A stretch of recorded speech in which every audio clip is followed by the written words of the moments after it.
হরে কৃষ্ণ। আপনারা জানেন কি একাদশী কি, একাদশী কেন করব, বা একাদশী কাদের করা উচিত, বা একাদশীর উৎপত্তি কোথায়, এই সকল বিষয় নিয়ে আজকে আমরা আলোচনা করব। হরে কৃষ্ণ। এই একাদশীর কথা শ্রী পদ্মপুরাণে বর্ণিত আছে। এক সময় জৈমিনী ঋষি গুরু ব্যাসদেবকে জিজ্ঞাসা করলেন, হে গুরুদেব, একাদশী দেবী কখন এবং কোথায় উৎপত্তি হয়?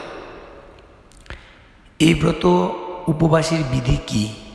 কখন এই ব্রত করতে হবে? এই ব্রত করলে কি ফল লাভ হয়, না করলে কি দোষ হয়? এই ব্রতের দেবতা কে? কৃপাপূর্বক আমাকে এই সকল প্রশ্নের উত্তর দিন। জৈমিনী ঋষি তদুত্তরে শ্রী ব্যাসদেবকে বলতে লাগলেন, এই বিশ্ব সৃষ্টির প্রারম্ভে ভগবান এই জগতে স্থাপর জঙ্গম সৃষ্টির পর মর্ত্যলোকবাসী মানবগণকে শাসন করার জন্য একটি পাপ পুরুষ নির্মাণ করেন। সেই পাপ মূর্তিটি প্রত্যেকটি অঙ্গই পাপ দ্বারা নির্মিত হল। যেমন ব্রহ্মহত্যা তার মস্তিষ্ক, মদ্যপান 2 চক্ষু, স্বর্ণ অপহরণ মুখ, গুরুপত্নী গমন 2 কান, স্ত্রী হত্যা 2 নাক, গোহত্যা পাপ 2 বাহু, বন অপহরণ জিহ্বা, ভ্রূণহত্যা, গর্ভ অবস্থায় শিশুবধ গলা, পর স্ত্রী গমন বক্ষ, গুরু নিন্দা 2 গুরু রুহ,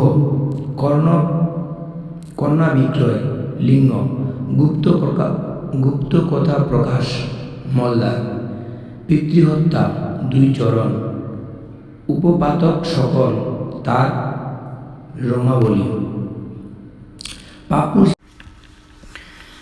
পাপপুরুষের এই প্রকার ভয়ঙ্কর মূর্তি দেখে ভগবান চিন্তিত হলেন।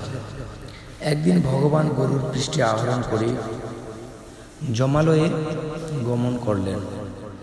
যমরাজ ভগবানকে স্বর্ণ সিংহাসনে বসিয়ে পাদ্য অর্ঘ্য দিয়ে যথাবিধি পূজা করেন। ভগবান যমরাজের সাথে কথা বলছিলেন। এই সময় দক্ষিণ দিক থেকে ক্রন্দন ধ্বনি ভেসে আসতে লাগল। ভগবান তার কারণ জিজ্ঞাসা করেন। তদুত্তরে যমরাজ বলেন, হে দেব, মর্ত্যবাসী জীবগণ নিষ্কর্মদোষে পাপের ফল ভোগ করার জন্য এখানে আসেন এবং নরক যন্ত্রণা ভোগ করছে।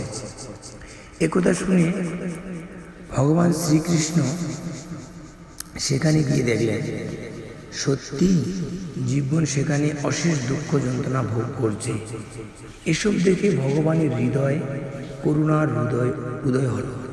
তিনি মনে মনে ভাবলেন, আমি সমস্ত জীবকে সৃষ্টি করেছি, কিন্তু আমি বর্তমান থাকতেও এরা নরক যন্ত্রণা ভোগ করছে।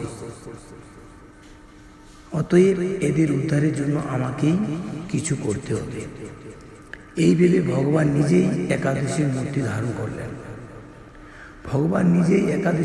ধারণ করলেন। এবং পাপীদেরকে একাদশী ব্রতের আচরণ পাপ থেকে মুক্ত করে আচরণ শিখিয়ে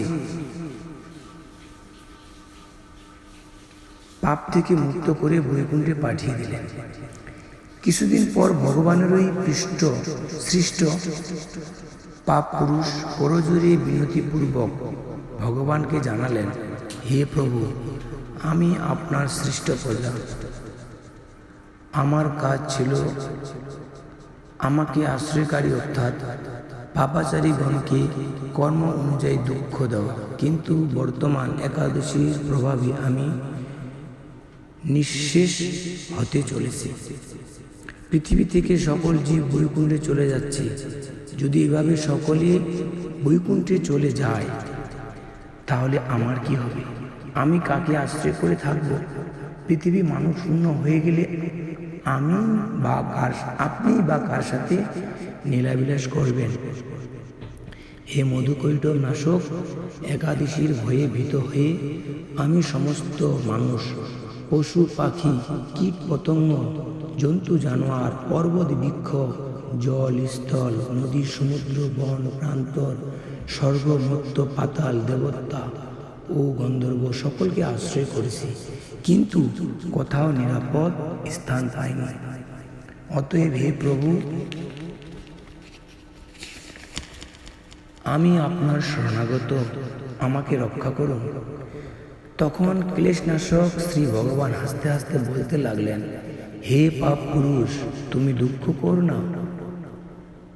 যেদিন ত্রিভুবনে পবিত্র কারিণী একাদশী তিথি আবির্ভাব হবে, তুমি সেই দিন অন্ন ও রবি শস্যে আশ্রয় গ্রহণ করে থাকবে। তাহলে আমার একাদশী মূর্তি তোমাকে কোনো ক্ষতি করবে না। আর একাদশীতে যে অন্ন ও পঞ্চরবি শস্য আহার করবে, সে পাপই আহার করবে এবং তোমার শাসনের যোগ্য হবে। এজন্য একাদশীতে ভজন নিষিদ্ধ। ভূয় ভূয় দৃঢ়বাণী শ্রেতাং শ্রেতাং জনা নভক্তবং নভক্তবং নভক্তবং হরির দিনে। অর্থাৎ আমি দৃঢ়পূর্বক বারংবার বলছি, হে ভক্তগণ, তোমরা শ্রবণ করো, একাদশীতে কখনো অন্ন ভোজন করবে না। তাহলে আমরা বুঝতে পারলাম যে একাদশীর ব্রতটা সকলেরই জন্য, বৃদ্ধ, ছেলে, যুবতী, বিধবা, সধবা, স্ত্রী, পুরুষ সকলের জন্য এই একাদশী ব্রত পালন করতে হবে। আর একাদশী ব্রত পালন করলে আমরা সমস্ত পাপ থেকে মুক্ত হয়ে বৈকুণ্ঠ ধামে গমন করতে পারবো। সেটা ভগবান নিজেই বলেছেন। হরে কৃষ্ণ হরে কৃষ্ণ।